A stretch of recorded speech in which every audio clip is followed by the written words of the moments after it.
The Journey of Faith. The great sea was in front of them, and behind them, a cloud of dust was growing. Pharaoh's chariots. The people cried out, "Moses, were there not enough graves in Egypt? Why did you bring us here to die?" A young boy named Caleb watched, his eyes wide with fear. Caleb's mother, Mara, grabbed his shoulder. "It would have been better to serve the Egyptians than to perish here," she wept. But Moses raised his staff. "Do not be afraid," he declared, his voice booming over the wind. "Stand firm, and you will see the deliverance the Lord will bring you today." Moses stretched his hand out over the sea. All through that night, a strong east wind blew, and the waters of the Red Sea were divided.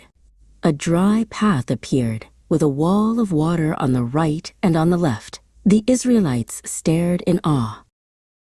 After they had crossed the sea and God's power saved them, the people journeyed into the desert of Shur. For 3 days they traveled, but they found no water. The sun was hot, and their throats were dry. At last, they came to an oasis called Mara. People rushed to the water, but as soon as they tasted it, they spat it out. "It's bitter," they yelled. They turned on Moses again. "What are we to drink?" Moses cried out to the Lord, who showed him a piece of wood.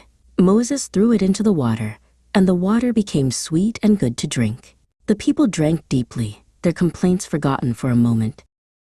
A month after leaving Egypt, they came to the wilderness of Sin. The food they had brought with them was gone. The people's stomachs rumbled, and their fear returned. They gathered before Moses and Aaron. "If only we had died in Egypt," they grumbled.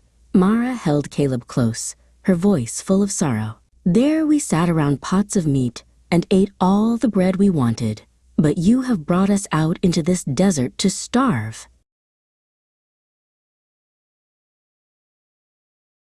The Lord said to Moses, "I will rain down bread from heaven for you." That evening, quail flew in and covered the camp. In the morning, when the dew was gone, thin flakes like frost lay on the desert ground. "What is it?" the people asked. "It is the bread the Lord has given you to eat," Moses said. Every day, God provided just enough for them. He was teaching them to trust not in what they could see, but in His faithful care, one day at a time.